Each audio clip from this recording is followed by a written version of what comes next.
예, 안녕하세요. 세뇌 탈출 51탄입니다. 북핵 문제는 저희가 예측했던 방향대로 가는 것 같아요. 트럼프 행정부는 뭐 이제 이 미북 회담을 통해서 김정은을 꼬여냈기 때문에 이걸 잡고 흔들고 있죠. 당겼다 풀었다 하고 행정부 안에서도 볼튼 같은 사람은 빨리빨리 비핵화하지 않으면 큰일 난다 이런 얘기를 매일 쏟아내고 있고요. 또 저기 어디야 의회는 행정부와 좀 입장이 달리 강경한 입장을 취하고 있죠. 그래야 됩니다. 미국 의회는 지금 의원들이 하루가 멀다 하지 않고 CVID는 결국 인권과 개방 시장으로 연결되어야 한다라는 원칙을 표방하고 있습니다.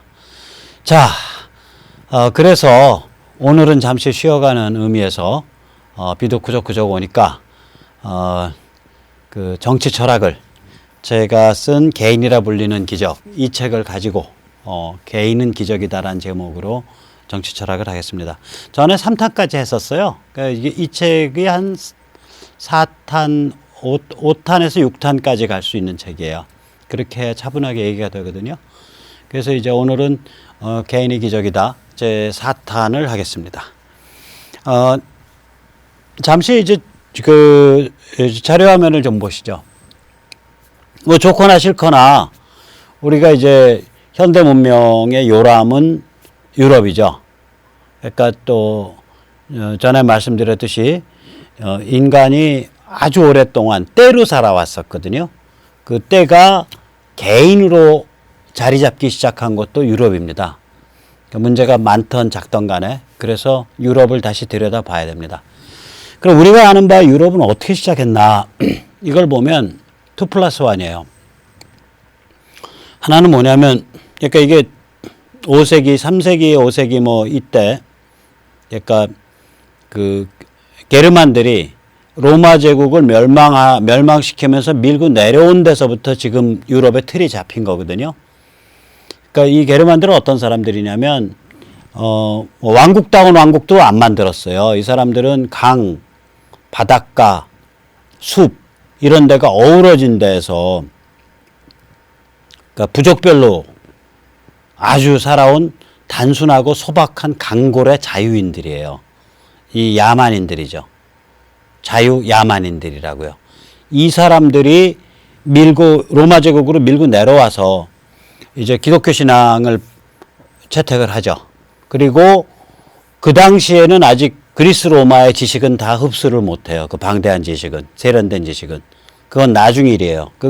그리스 로마 지식을 흡수하는 건 나중에 르네상스 때 본격화돼요. 그 이전에, 그러니까 르네상스는 지금으로부터 한 600~700년 전에 시작하거든요. 그러니까 그 이전에죠. 그러니까 지금으로부터 한 1500~600년 전에 게르만들이 로마 제국으로 밀고 내려왔을 때는 그냥 그러니까 기독교 신앙을 받아들이는 데서 거기까지 가는 거예요. 그래서 2+1이죠. 유럽은 그러니까 출발점에선 2예요. 그 단순 소박 강골의 자유 야만인들이 기독교를 받아들이면서 유럽이 시작된 거예요. 이 단순 무식 강골의 야만인들이 어떻게 밀고 내려왔는가 한번 잠깐 그림 좀 보죠. 이게 이제 뭐 그냥 아무튼 야단스러워요. 이렇게 밀고 내려온 거예요. 그냥 이 북유럽 쪽, 그러니까 이 지금 독일 자리 뭐 이런 데서부터 그냥 아래로 쫙 밀고 내려왔다고요. 그 여러 종족들이, 여러 부족들이죠. 정확히 표현하면. 그리고 이제 우리가 잘 아는 이 게르만의 일파가 앵글색슨이거든요. 그 앵글색슨들은 이때 이제 유럽으로 밀고 내려간 게 아니라 영국으로 밀고 들어가죠. 여기는. 영국으로 어떻게 밀고 들어가냐? 보세요. 이 앵글색슨이 지금 그 독일의 저쪽에 있는 그 반도에 있는 사람들이었거든요. 그러니까 요 해안 따라가지고 사실 바로 배로 건너간 것처럼 돼 있는데 실제로는 이제 지금 벨기에 거기서 바로 이제 영국으로 건너가면 제일 빨라요. 그러니까 지금 벨기에까지 해안 따라서 쭉 내려온 다음에 거기서 지금 도버 해협 근처를 이제 영국으로 건너간 거죠. 무수히 들어갔어요, 그때. 이 게르만 민족 이동 때. 그게 이제 들어가가지고, 그 영국 지금의 영국의 기초를 닦은 겁니다. 이게 근데 영국만 이런 게 아니라 다른 유럽들도 다 이런 식으로 밀고 내려와서 섞이기도 하고 혹은 이제 뭐 그 정복하기도 하고 뭐 이렇게 된 거예요. 그러면은 우리가 이제 이 야만의 이 단순 무식한 야만인들이 어떻게 기독교랑 결합했나 이걸 잠깐 우리가 좀 염두에 한번 다시 상상을 해봐야 돼요. 아시다시피 지금의 기독교는 이제 바울 노선을 따르는 기독교잖아요. 그러니까 이 바울이 그러니까 이 유대인들의 종교를 그리스 세계로 끌어냈단 말이에요. 그러니까 신약 같으면 제일 먼저 정리된 언어가 히브리어나 뭐 이런 게 아니고 그 고대 무슨 그런 게 아니라 아람어나 이런 게 아니고 뭘로 정리가 됐냐면 제일 먼저 정리된 게 그리스어로 정리가 됐어요. 그러니까 뭐 고린도 전서니 뭐 이런 것들 전부 그 바울이 쓴 서간집들 보면 전부 그 지금 그리스 반도의 흑해 지방 뭐 이런 데서 이렇게 그 해안 지방에서 쓴 편지들이잖아요. 그러니까 그때부터 바울은 기독교를 글로벌 종교로 끌고 나온 거예요. 정확하게 말하자면. 그러니까 이제 이 바울이 그렇게 기독교를 그리스 로마 세계로 끌고 나왔단 말이에요. 로마 제국으로.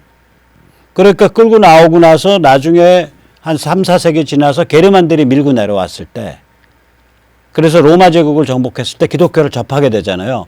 이때 게르만들에게 기독교를 전파해야 된다라고 그 관점을 쓴 책이 아우구스티누스의 신국 혹은 신시라고 번역되는 책이에요. City of God.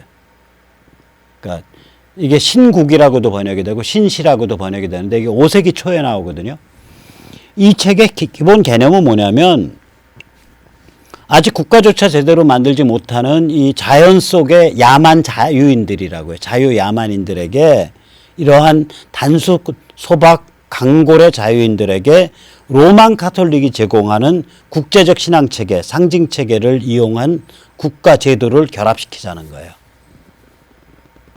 그러니까 로만 카톨릭은 국제적인 교단으로서 문화와 종교와 정신을 관장을 하고 세속 권력은 영주국가 게르만들이 만드는 국가가 장악을 하고 이 이원 체계를 디자인한 거예요. 이 책이.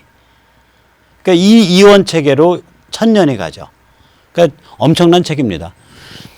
그 미친 효과를 따지자면. 그래서 이게 유럽의 출발점입니다. 그러니까 숲에서 강에서 바닷가에서 생활하던 단순 소박 강골의 자유 야만인들이 기독교 신앙을 받아들인 것. 그게 유럽의 출발점이에요. 그러고 나서 이제 무슨 일이 벌어지냐. 14세기에서 17세기에 걸쳐 가지고 약 400년 동안 이 지금의 우리의 사고방식과 같은 이런 사고방식이 성숙해버려요. 갑자기. 이게 왜 이런 일이 벌어졌냐면요. 여러 가지 이유가 있지만 가장 심각한 영향을 끼친 거는 공포의 초원벨트예요. 유라시아 초원벨트. 이거 한번 보시죠. 여기 이게 이제 몽고 그 침략 전쟁 다룬 거거든요.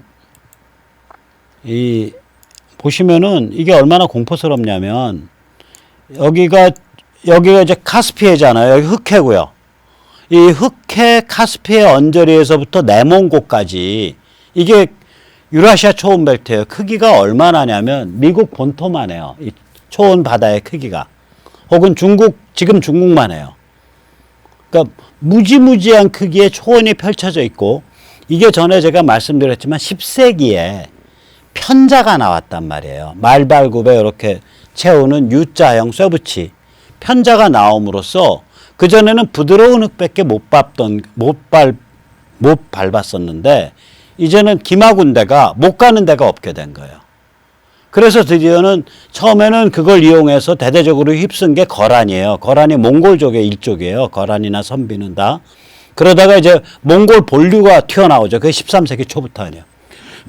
이게 이제 몽골 본류가 그 당시에 벌린 정복전쟁인데 흑해 주변에 지금 터키 빼고 다 먹죠. 그리고 저쪽으로 가면 어디까지 먹은 거냐면 이게 지금 우크라이나랑 폴란드 남부, 러시아까지 먹은 거예요.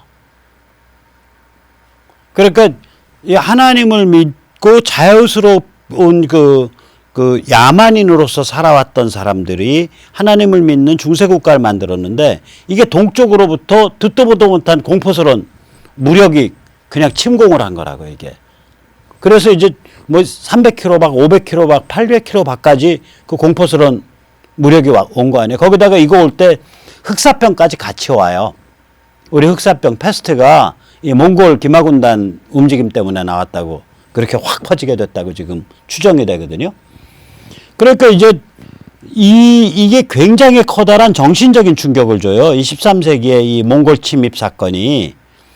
거기다가 이게 거기서 끝난 게 아니라 생각을 해보세요. 한번 이런 기마군단이 이 초원벨트를 중심으로 형성이 돼가지고 휩쓰는 그런 전통이, 그런 흐름이 한번 만들어지니까 세계를 휩쓸어 버리는 거거든. 유라시아 대륙 전체를. 거기서 이 무지막지한 제국이 하나 나온다고요. 그 몽골 깨지고 나서. 그게 오토만 제국이죠. 오스만 투르크들이 만든 거. 지금 이런데 오토만 제국이 만들어져 가지고 망하기는 15세기에 그 동로마가 망하지만 동로마가 마지막 망한 게 15세기고 실제로는 거의 14세기부터 숨도 못 쉬어요. 14세기부터 동로마가.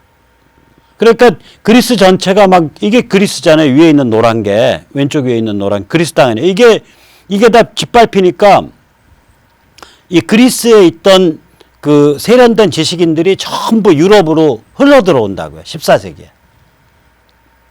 14세기부터 본격적으로.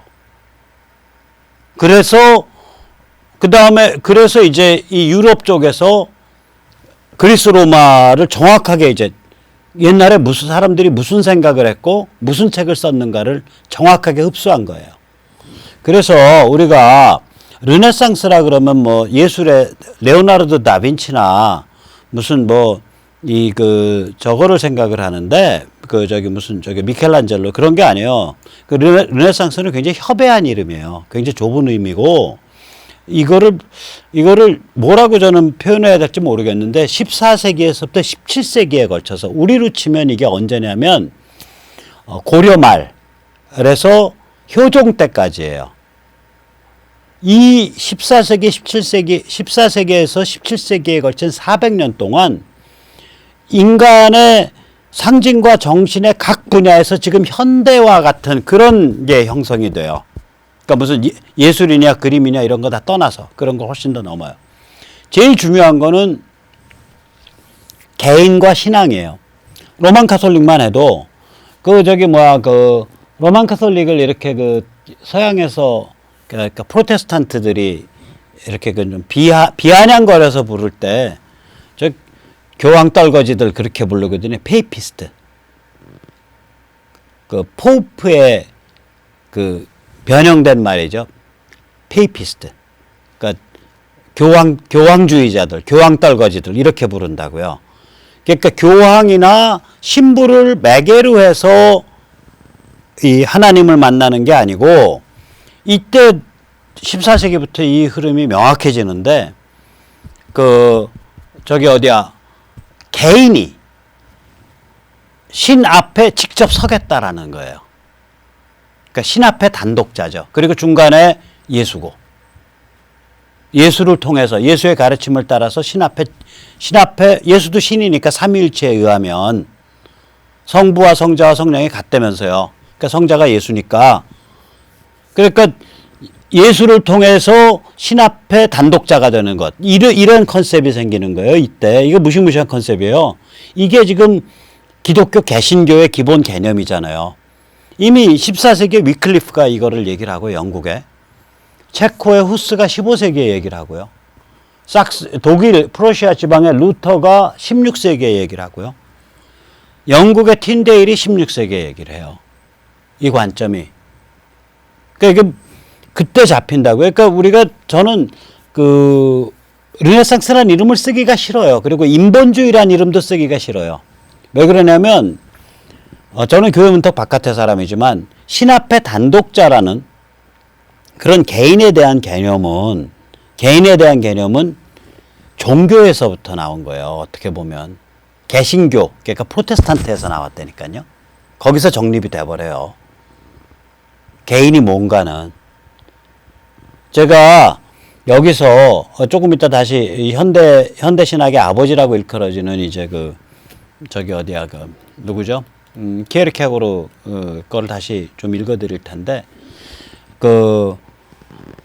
개인이라는 게 그러니까 프로테스탄티즘에 직결돼 있다고요. 그러면은 아니 무슨 뭐 신본주의, 인본주의 따지기 전에 도대체 그런 종류의 개인이란 관점은 그럼 그 시대 14세기, 17세기에 누가 어느 쪽에서 치고 나온 거야? 그 프로테스탄티즘 만든 사람들이 치고 나온 거예요. 그 다음에 이제 다른 컨셉은 뭐냐면 이성과 과학이죠. 요건 한 100년쯤 늦어요. 갈릴레오 이 사람 16세기 사람이거든요. 마키아벨리 16세기에서 17세기에 걸쳤다고요. 마키아벨리 우리는 무슨 뭐 마키아벨리즘 그럼 굉장히 나쁘게 생각하지만 그게 아니에요. 마키아벨리는 뭐냐면요.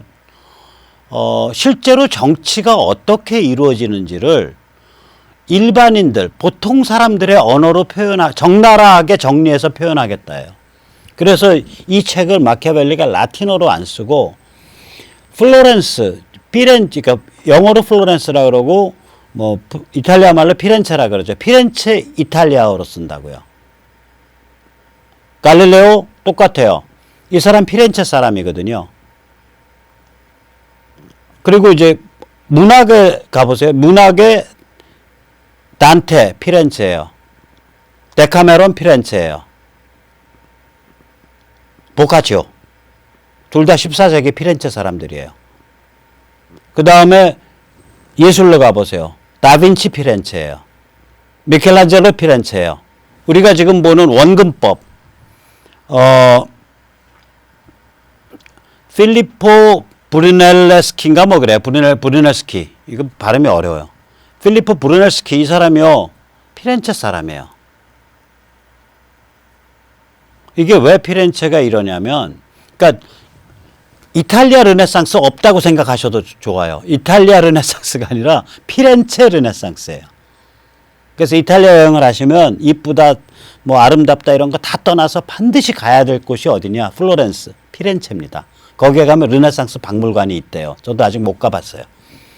그게 왜 그러냐면 전에도 잠깐 말씀드린 것 같은데 이 피렌체는 국제도시예요.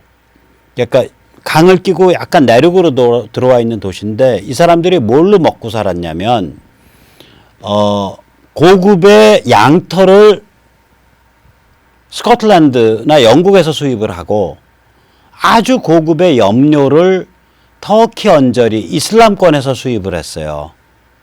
그래가지고 엄청나게 고급스러운 모직물을 짠 다음에 엄청나게 고급스럽게 거기에다가 염료를 그러니까 염색을 해서 파는 거예요. 그러니까 세계에서 가장 아름답고 고급진 이 모직물을 제조해서 수출하는 수출공업 국가였다고 이게. 그러니까 세계 전체에 정보가 들어오는 거예요. 아랍권에도 거래를 해야 되고 이슬람권에도. 그러니까 따라서 그 당시에 그런 국제적인 그런 오퍼레이션을 하는 도시국가다 보니까 국제적인 활동을 하는 도시국가다 보니까 그때 그리스가 망해 나갈 때 그리스가 오토만 제국에 정복당해서 그리스의 지식인들이 도망 나올 때 다 피렌체를 거치는 거예요, 이게. 그러니까 여기서 이런 거대한 각성이 일어나죠. 이 각성을 뒤에서 딱 그냥 밀어붙인 건 어디냐? 무슨 에너지냐? 몽골 침입이라니까요. 그 다음에 오스만 투르크, 그러니까 오토만 제국이라니까요. 거기서 몰아붙이니까 이렇게 나가는 거예요, 이거. 지금까지는 자기들이 누려왔던 로만 카톨릭 체제 아래서의 그 세계가 세계의 다라고 생각을 했다고요.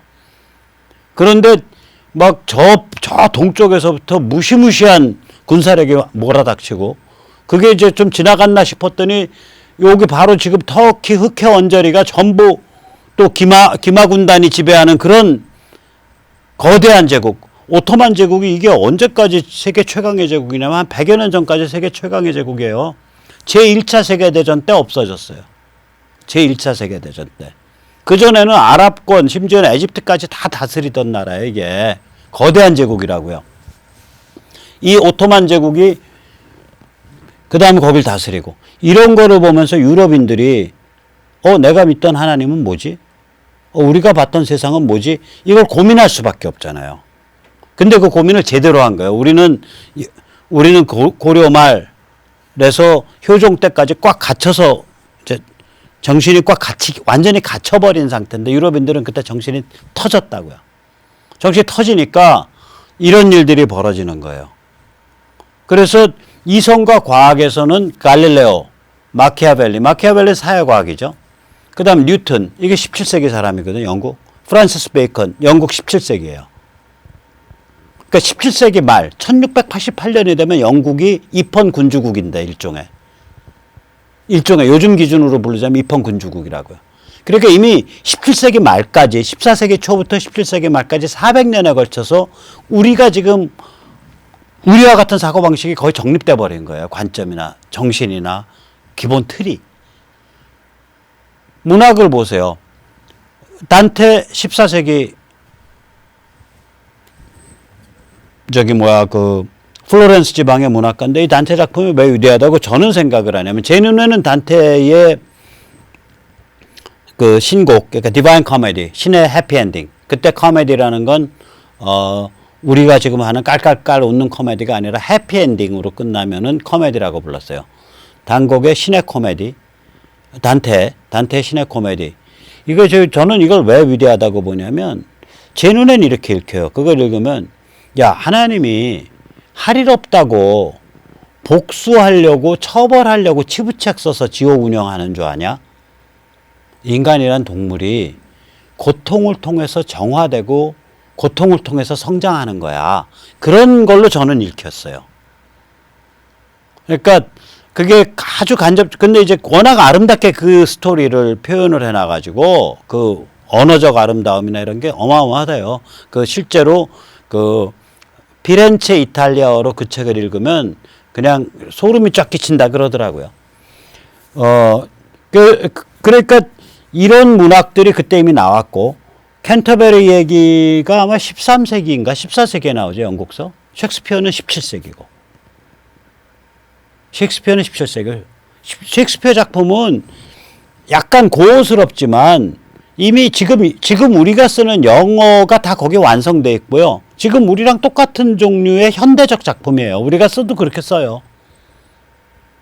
그렇게 못 써서 셰익스피어급이 못 될 뿐이죠, 오히려.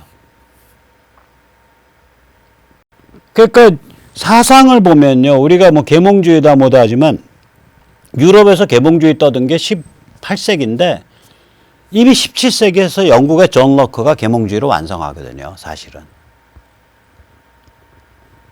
그러니까 이런 것들이 또 이렇게 뒷받침해 준 거는 뭐였냐면 이 인쇄혁명이 일어나잖아요. 근데 우리가 이제 구텐버그 인쇄기가 발명돼서 무슨 책이 많이 보급됐다라고 그러는데 조금 그것이 피상적인 얘기예요.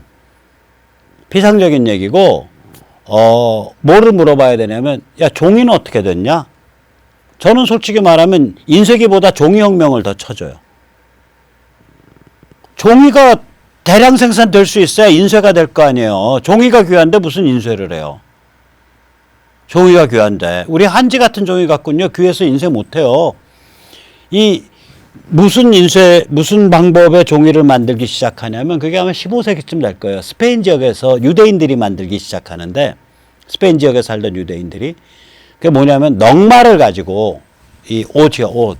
다 떨어진 옷, 걸레로도 쓰기 힘든 해진 옷을 가지고 그걸 가지고 펄프를 만들어서 그걸로 종이를 만들었어요. 그래서 종이값이 그때 뚝 떨어졌다고요.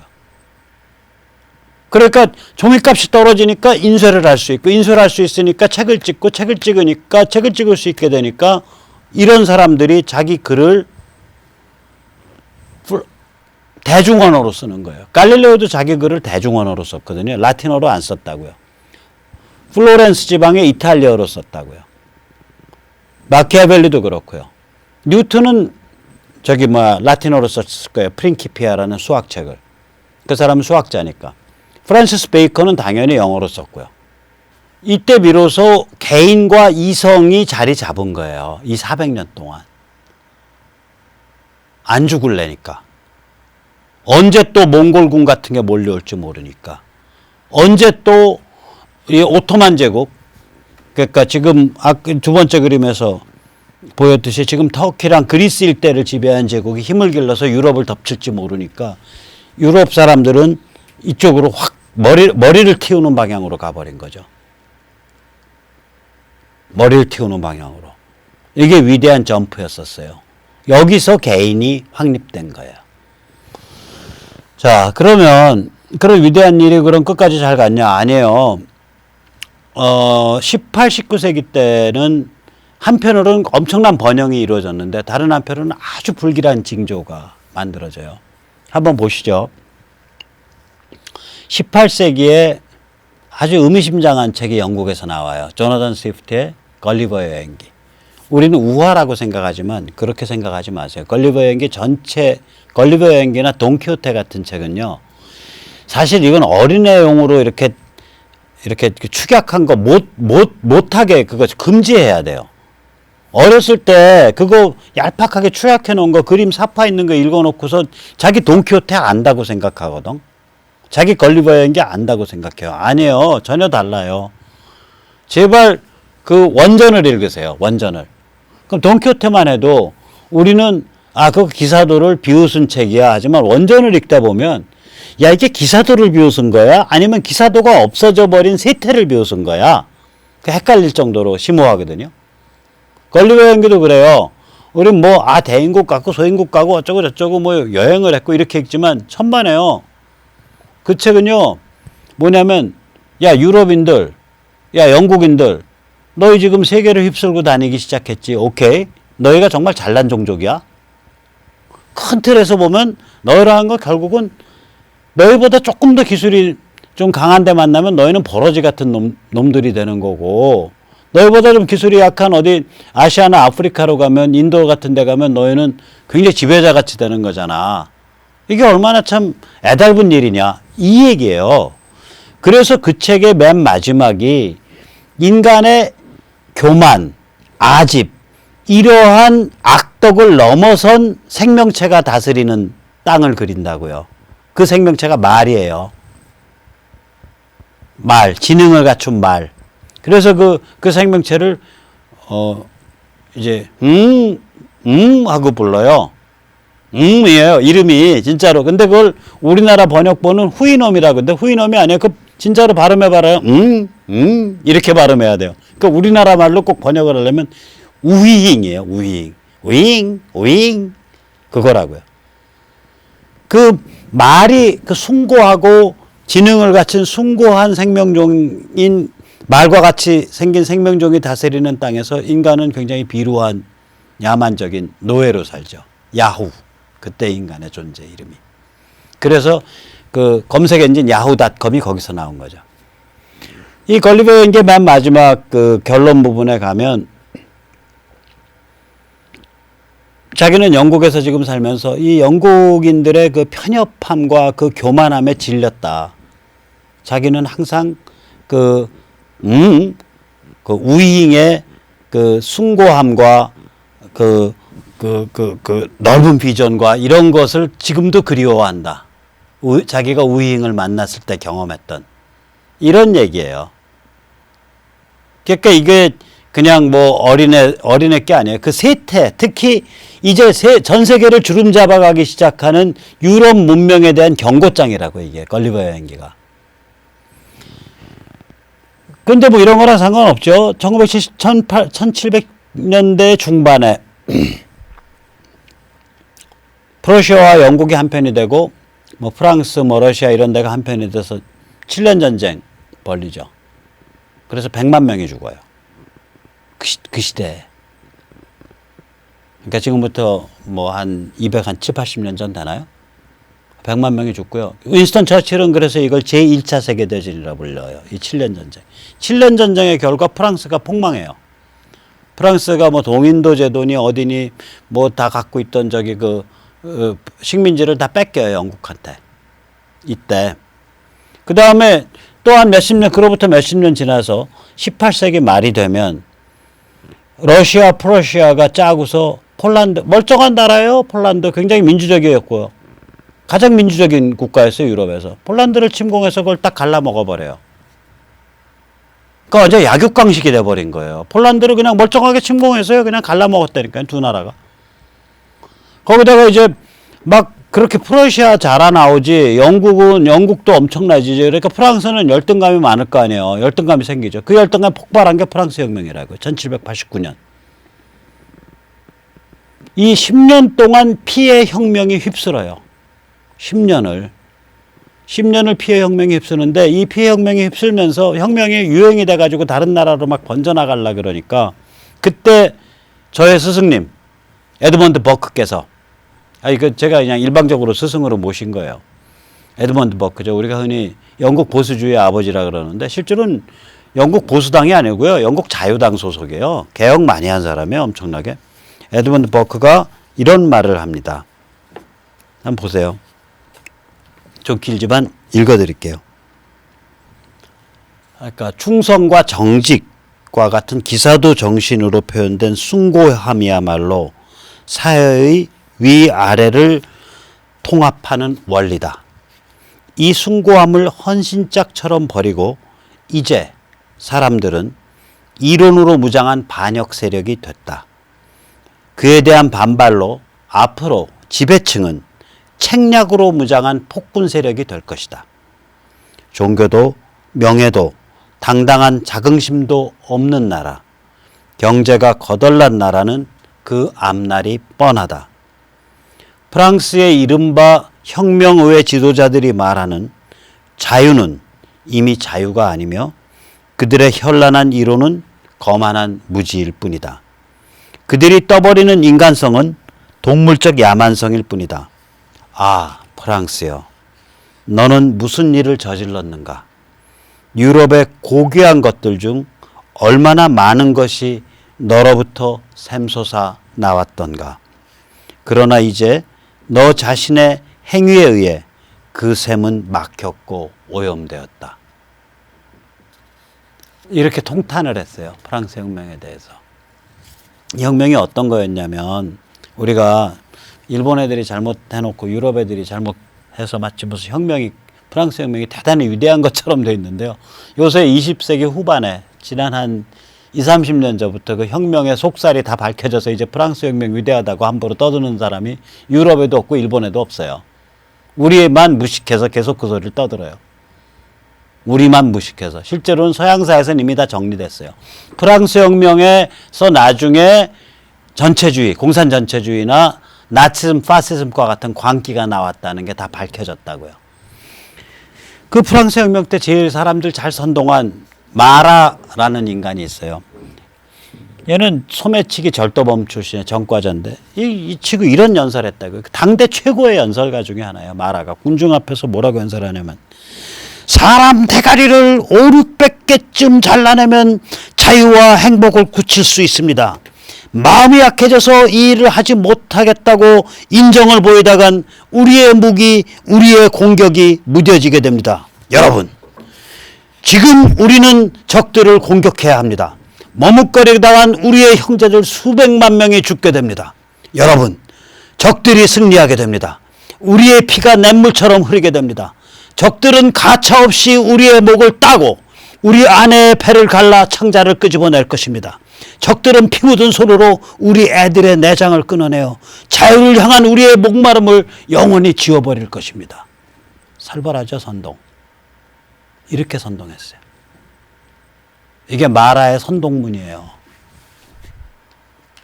그래서 그냥 죽창 들고 창 들고 그냥 칼 들고 가서 다 목 잘라 죽이고, 그냥 수도원 뺏고 수녀 강간해서 죽여버리고, 신부 끌어내서 목 잘라 죽이고, 수도원 뺏고, 그 다음에 귀족들 다 죽여버리고, 귀족 땅 뺏고, 그 다음에 정치 커넥션 돼서 다 회쳐먹고. 그게 혁명이라고요. 그게 프랑스 혁명이었어요. 10년 동안 그 짓을 하고 나니까 사회가 거덜날 거 아니에요. 거덜나니까 코르시카는 원래 프랑스도 아니에요. 코르시카는 프랑스의 식민지지 프랑스가 아니에요. 그러니까 말하자면 일본에서 혁명이 터져갖고 사회가 거덜나니까 박정희 장군한테 나라를 바친 거랑 똑같아요. 코르시카 출신 나폴레옹한테 나라를 바쳤다고요. 수습해 주세요라고. 프랑스인도 아니란 말이에요, 나폴레옹은.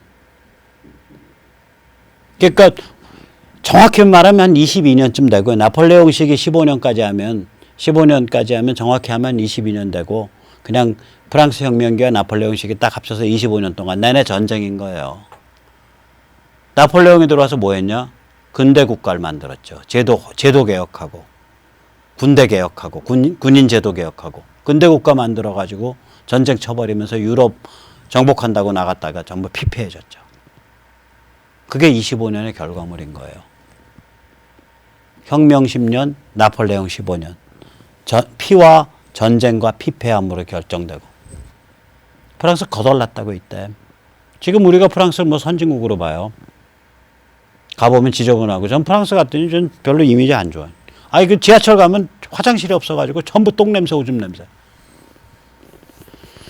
그 다음에 이제, 그럼 이제 이게 어떻게 되냐. 18, 19세기 때 뭐가 만들어요? 때의 시대가 만들어지는 거예요. 뭐냐면, 자, 국민국가잖아요. 근대국가 못 만들면 경쟁에서 밀려요. 근대국가를 못 만들면요. 아니, 뭐, 말타는 봉건국가 가지고 이런 데다가 대포로 무장한 근대국가 대항할 수 있어요? 없어요. 봉건국가 갖고는 대항 못 한다는 걸 나폴레옹이 보여줬다고요. 1806년 예나 전투에서 박살을 냈다고요. 유럽 연합군을. 그러니까 전부 이제 근대국가 만드는 거거든. 근대국가 만들려니까 뭐 해야 돼요? 사람들한테 국민이라고 모셔야지. 그리고 국민을 섬기겠습니다. 이렇게 되는 거죠. 오케이? 국민 섬기는 건 좋은데 국민이 그때 머리가 제대로 박혀 있냐고요. 전부 선동의 대상물인데. 그러니까 자유와 개인의 참뜻을 모르는 민주주의가 돼버리는 거예요. 이게 19세기에 이런 풍적으로 굳어져 버려요. 자, 민주주의라는 건요. 자유와 개인의 참뜻을 모르면 무지하게 흉악한 제도예요. 자유민주주의가 될 때 개인 중심의 개인의 각성과 개인의 진실존중 마인드 이런 것들이 밑바탕에 깔려있는 제대로 된 참된 개인들이 사회를 지탱하고 있는 자유민주주의가 될 때만이 민주주의가 제대로 작동해요. 안 그러면 이건 아주 흉악하고 무지하게 위험한 물건이에요. 민주주의가 얼마나 흉악하고 위험한 물건인가. 때를 비판을 한다고요. 현대 기독교 사상의 아버지예요. 키에르케고르 거 한번 읽어드릴게요. 때는 그 때에 속한 개인이 하는 행위 이상의 것을 하지 못한다는 생각은 완전히 틀린 생각이다. 이 생각에 따르자면 때는 추상적 개념이며 그 자체로서는 행동 주체가 아니라 한다. 하지만 세상에서 가장 비겁한 것이 바로 때 아닌가. 때보다 더 비겁한 개인은 존재한 바 없다. 때의 행위는 용기에서 나오는 것이 아니라 비겁에서 나온다. 개인이 때 속으로 도망가서 때의 일원이 되는 이유는 바로 개인됨으로부터 도망가기 위함 아닌가. 우리 각자가 가지고 있는 비겁이 모여 때의 거대한 비겁으로 만들어진다. 신약 성경에 어디에 봐도 때를 사랑하라 이 같은 이야기는 없다. 진실이 무엇인지 결정하는 기준은 때에게 있느니라 이 같은 이야기도 성경에는 없다. 이게 키에르케고르가 1840년경에 한 말이에요.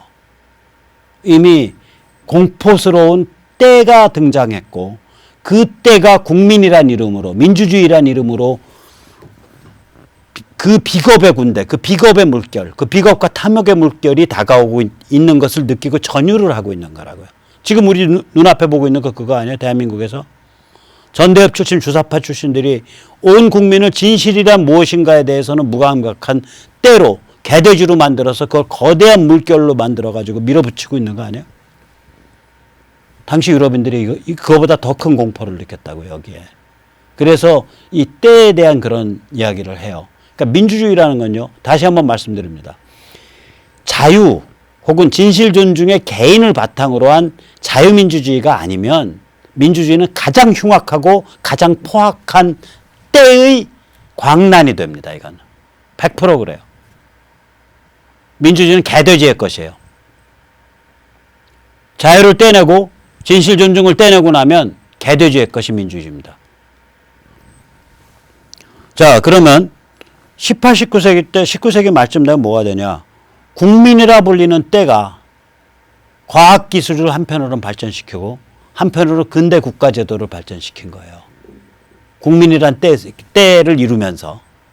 과학제도 이거 18세기 말에 나온 거 아니에요? 이거 왓슨의 증기기관. 예?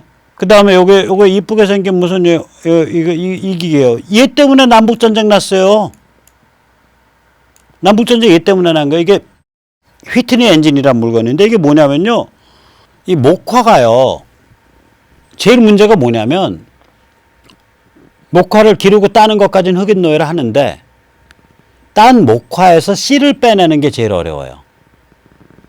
그러니까 사람 손으로 다 일일이 이렇게 해서 씨를 빼내는데 그때 소매 손실도 많고 그 작업 자체가 아주 손에 피멍이 들게 어려운 일이라고요. 그러니까 사람 손을 많이 먹거든. 근데 휘틴이라는 사람이 이런 기계를 만든 거예요. 그래서 똘똘똘똘똘똘똘 돌리면은 목화가 쭉쭉쭉쭉 들어가면서 씨는 아래로 떨어지고 목화만 똘똘똘똘똘 하고 나오는 거예요. 이걸 휘트니 엔진이라 그래요. 휘트니 엔진을 하니까 갑자기 목화 농장의 그 생산성이 높아지면서 목화 농장이 어마어마한 돈방석에 올라앉게 돼요. 그러니까 그냥 그 아프리카에서 흑인들 막 더 채우고 아무튼 간에 흑인 노예를 왕창 확보를 해서 땅을 확보한 다음에 목화 농장만 딱 차리면은 그래도 몇 대 먹고 살 부를 만드는 거예요. 근데 목화가 이게 지력 소비가 심한 농작물이에요. 그러니까 이제 목화 농장주의 입장에서는 두 가지 문제를 해결해야 돼요. 하나는 노예무역을 통해 가지고 계속 노예를 끌어들여야 되고요. 아프리카로부터. 다른 하나는 새로운 신개척지에 가서 이제 지력이 쇠한 땅은 다른 작물을 하라고 내버려 두고 신개척지로 이주를 가서 거기에 목화 농장을 열어야 돼요. 무슨 얘기야 결론은. 한쪽으로는 노예제도 더 강화해야 되고 다른 한쪽으로는 새로 개척되는 개척주에 가서 서부에 개척되는 중부에 개척되는 개척주에 가서 그걸 노예주로 만들어야 된다는 거 아니에요. 노예제도가 있는 주. 그게 이제 1840년대 30년대 남부 노예 농장주들이 주장한 거예요. 그 두 개를. 그런데 북부 사람들 입장에서는 남부 노예 있는데 노예주 거기는 어쩔 수 없이 노예 농장 해. 너희 옛날부터 먹고 살았던 거지만 그러나 서부에 중부에 새로 만들어주는 새로 개척되는 지역은 그건 노예하면 안 돼. 이게 북부의 입장이었어요. 그러니까 여기도 또 민주주의 나와요. 남부 사람들 주장이 뭐였냐. 야, 그거 주민투표에 의해서 주민의 주권에 의해서 결정하자. 민주적으로. 인민주권, popular sovereignty라는 노선을 주장해요. 민주주의가 이렇게 흉악한 거라니까요. 노예제도를 운영할지 말지를 주민투표에서 결정하자 이거예요. 그러니까 링컨이 뭐라 그러냐면 링컨이 이거 가지고 무지하게 싸워요. 링컨이 제일 정교한 이론을 가다듬는데 링컨이 대통령이 되기 전이에요. 공화당이 막 만들어지기 시작할 때요. 링컨 공화당 창당 멤버 중에 하나입니다. 공화당이 배출한 첫 대통령이고 민주당 사람 아니에요. 링컨이 거기다 대고 민주당 그 남북 것들한테 대고 뭐라고 딱 얘기를 하냐면 건국의 아버지들이 이미 해왔던 거기 때문에 어쩔 수 없이 노예제도를 인정한 것이지 노예제도가 확장되기를 원했던 게 아니다. 이러면서 그 근거 자료를 쭉 대요. 그러면서 링컨이 하는 말이 오늘 투표에 의해서 흑인을 노예로 만들면 내일은 투표에 의해서 유태인을 노예로 만들고 이런 취지의 말을 한다고요. 그러니까 노예를 둘 거냐 안 둘 거냐는 그거는 우리가 투표 같은 걸로 해서는 안 된다. 투표는 그럴 때 쓰는 게 아니다. 민주주의는 그런 데 쓰는 게 아니다. 이렇게 선언한다니까요. 링컨의 반민주 인사예요. 지금 전대협 세대, 주사파 세대, 문재인 정부 뻑하면 민주주의 자체가 무슨 엄청나게 훌륭한 가치인 것처럼 떠들잖아요. 안 그래요? 민주주의는 무지하게 흉악한 물건이에요. 거기서 자유 빼내고요. 거기서 개인 빼내고요. 거기서 진실 존중 빼내면요. 엄청나게 흉악한 물건이 민주주의입니다. 이제 교과서에서 자유라는 글자 지우겠다면서요. 그러면 마라에 아까 사람 머리 500개 잘라서 피를 냇물처럼 흘리게 만들어야 된다는 마라의 그 혁명 그 선동문을 차라리 교과서에 넣지 그래요. 그 끔찍한 혁명 선동문을. 그게 민주주의인데. 민주주의를 위한 혁명 선동문이었는데. 나라가 거의 이제 이렇게 되면 정신적으로 망한 거예요. 일단 대한민국 정신적으로 망한 거예요. 이거는 이제 살려내는 게 이제 일이죠. 뭐. 자, 그래서 이제 이렇게 해서 유럽에 이미 19세기쯤 되면 유럽에 이제 망조가 단단히 든 거예요. 유럽에 망조가 들었어요. 19세기 말이 되면. 그러니까 번영이 18, 19세기고, 그러니까 이제 지구를 주름 잡는 번영이 18, 19세기에 일어났는데 19세기 말이 되면 이제 망조가 된 거예요. 그렇게 20세기에 이제 끔찍한 일이 일어나죠. 오늘 20세기 이제 전반기까지 말씀드릴 텐데 20세기 전반기는 민족과 계급의 광풍이에요. 때의 광풍이에요. 한마디로. 한번 19세기 말에 뭔 일이 벌어졌는지 다시 한번 짚어보죠. 1871년에 파리 코뮌이 일어나요. 파리 코뮌이 얼마나 황당하냐. 프랑스가 독일, 그땐 독일이 아니에요. 프러시아한테 느닷없이 전쟁을 걸었어요. 그래서 전쟁이 딱 붙었는데 보불전쟁이 붙자마자 쥐어 깨진 거예요. 그래서 항복을 딱 하게 되니까 파리에 있는 급진 세력이 들고 일어나서 결사반대, 독일에 항복하는 거 결사반대하고서 한 2, 3만 명을 잡아 죽인다고요. 사회 상류층을. 그때 잡아 죽일 때 부르짖었던 구호가 뭐냐? 우리 편이 아니면 다 죽여라예요. Fraternity or death. 그 구호를 못 배워 처먹고 이상한 짓 하는 일본인들, 그 일본인들로부터 버르장머리 배운 한국의 썩은 지식인들이 그 구호를 뭐라고 번역을 해놨냐? 박애. 프레터니티는 박애란 뜻이 아니에요. 우리 조직이란 소리예요. 우리 편. 프레터니티는 우리 편이란 뜻이라고요. 조직의 뜨거운 맛을 몰래 할 때 그 조직, 프레터니티예요. 그런 의미에 그런 어감이라고요. 그러니까 fraternity or death. fraternity든가 우리 편이든가 아니면 죽음. 그게 뭐야? 우리 편 아니면 다 잡아 죽여라. 그걸 박애로 번역을 해요. 이게 이 정도로 천박하다니까 지식 풍토가. 그러니까 우리나라 지식인들 정말 반성해야 돼요. 어떻게 저 같은 사람이 저는 야인하네요. 가방끈도 짧고 대학 교수들은 뭐 하고 있는 거냐고요. 그 다음에 이제 그래서 프러시아가 이제 쫙 밀고 들어왔어요. 그래가지고 파리에서는 지금 폭도가 날뛰고 있는데 프러시아가 파리에서 한 15km, 16km 떨어진 데죠. 아마 프랑스 그 관광 가신 분들은 가셨을 거예요. 정원이 아름답고 플라타너스 숲이 아름다운 그 왕의 사냥터, 뒷마당이 왕의 사냥터로 쓰인 궁전이 있죠. 샤또 드 베르사유. 샤또 드 베르사유에서 독일이 제국을 선포하죠. 프러시아가. 독일 제국을. 그리고 나서는 1873년에 아주 짧은 비엔나 공항이 닥쳐요. 근데 비엔나 공항은 공항 자체로서는 굉장히 짧은데 이거가 왜 중시되냐면 이 공항을 기점으로 해서 정치 지형이 유럽 각국의 정치 지형이 확 바뀌어버리는 거예요. 아까 제가 인용한 에드먼드 버크 같은 이런 고전 리버럴이 그때 멸종을 해버려요. 그리고 리버럴 진영에 있던 사람들이 둘로 갈려요. 하나는 나치즘이나 파시즘, 그러니까 그런 쪽 계열. 그땐 나치즘, 파시즘 없었지만, 그러니까 유태인들을 증오하는 반유태주의로 가고요. 다른 하나는 마르크시즘으로 가요. 그러니까 유럽의 고전 리버럴은 그때 죽었다고요. 그러니까 지금 남아있는 건 뭐냐? 지금 PC 좌파, 이른바 PC 리버럴, 이른바 정치 도덕 완장질하는 것들, 이거는요, 짝퉁들이에요. 이미 1870년대에 다 죽었어요. 그 다음에 벌어진 일은 뭐냐? 제1차 세계대전 아니 20세기. 이제 이 정도 됐으면 이제 악의 기운이 다 쌓인 거예요. 이제 터질 일만 남은 거예요.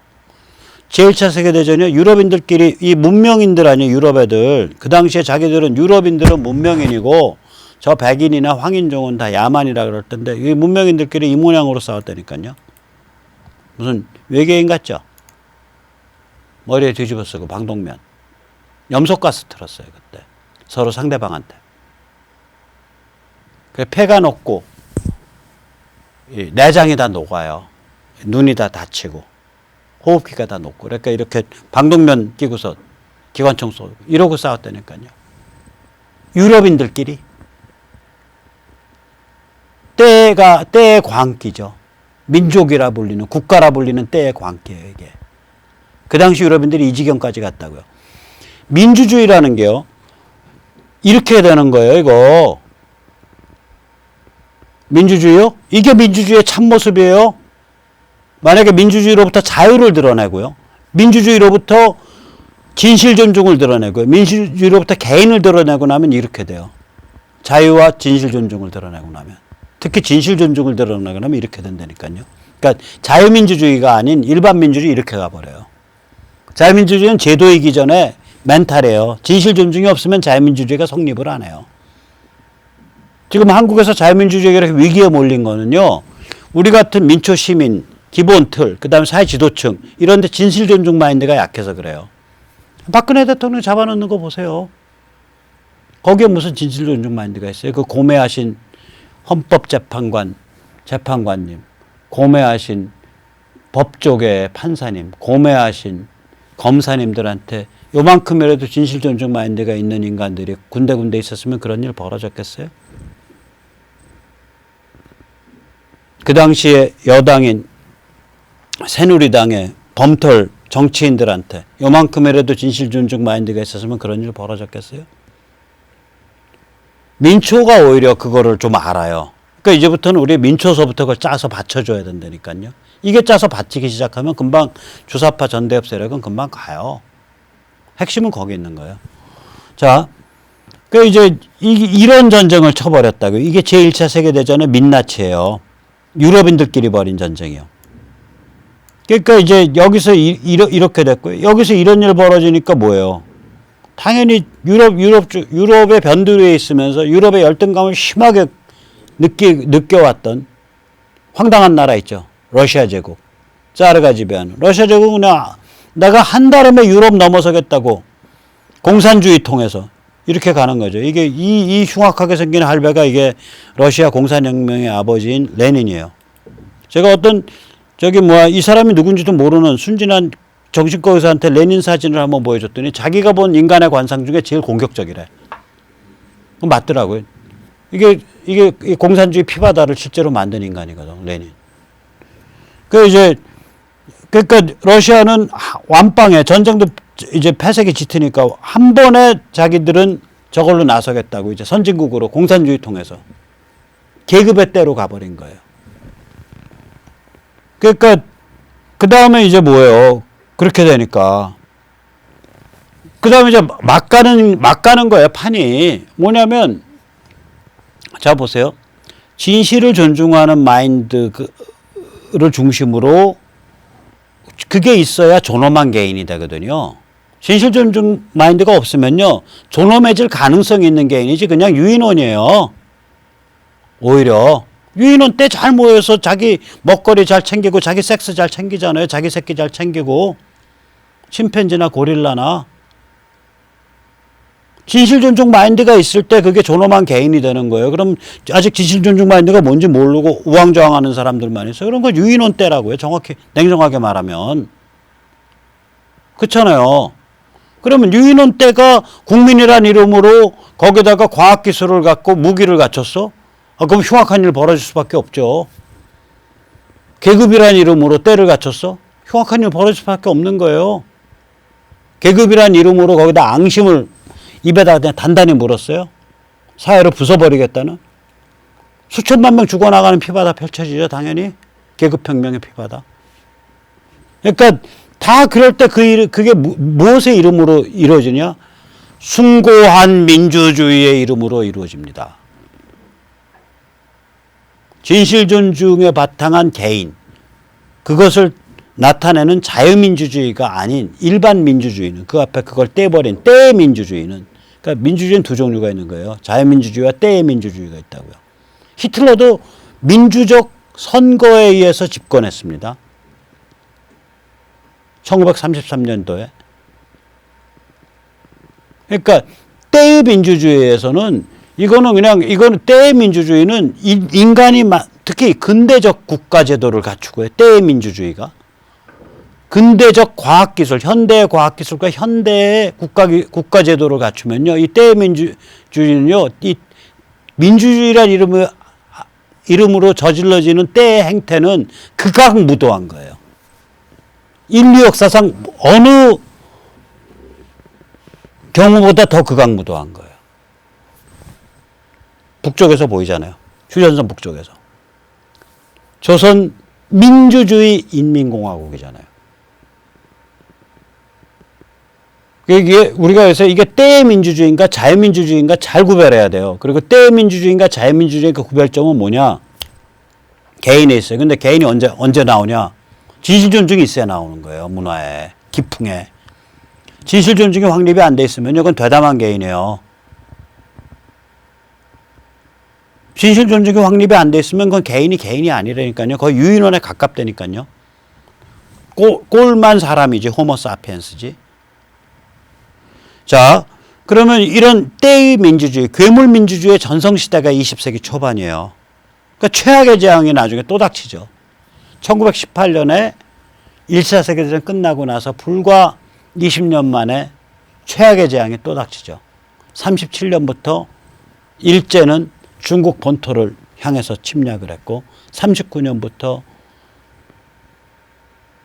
나치는 유럽 대륙을 정벌했고 드디어 41년에 머리가 꼬인 일제가 진주만을 공격하는 바람에 미국이 딱 벼르고 있다가 튀어들어서 4년 만에 유럽과 태평양을 동시에 평정을 하죠. 그때 평정할 때 마지막에 일본 상륙했다가는 100만 명이 죽을 것 같으니까 크지도 않은 원폭이에요. 15,000톤짜리 원폭, 그런 급의 원폭 2개 써가지고 이게 히로시마일 거예요. 원폭 떨어지고 나서 모습입니다. 이렇게 끝난 거예요. 그러니까 때의 민주주의, 괴물민주주의의 전성시대가 이렇게 끝난 거예요. 그리고 나서도 여전히 공산 전체주의는 계속되는 거예요. 거기도 민주주의라고 표방해요. 인민민주주의라고. 때니까 거기도.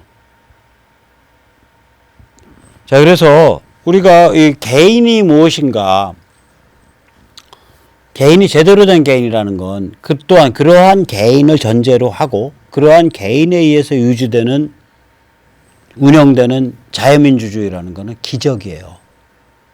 개인이 기적이에요. 자유민주주의가 기적입니다. 그래서 우리가 이런 그 개인이나 자유민주주의가 어떤 역경을 뚫고서 발전해 왔는가를 이렇게 보다 보면 지금 대한민국 사회에서 펼쳐지고 있는 일 때문에 속은 상하더라도 절망은 안 해요. 왜냐?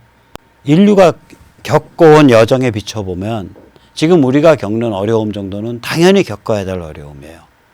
특히 우리 사회는 이제 제대로 된 진실 존중의 개인이 자리를 잡고 그 기풍이 그것에 바탕을 둬서 자유민주주의가 자리를 잡고 그거랑 어우러져 가지고 휴전선 넘어도 또 하나의 자유민주 노스코리아가 들어온다면 이거는 세계 정치사상에 글쎄요, 저보고 만약에 평을 하라 그러면 최소한 아까 14, 17세기 유럽에서의 그 개인이 처음 등장했던 그 시대 이후의 최대의 사건 중에 하나예요. 그 의미가 5손가락에 꼽힐 사건 중에 하나예요, 이거. 뭐, 그것까지는 그러면 저기 좀 과장이다 그러면 10손가락.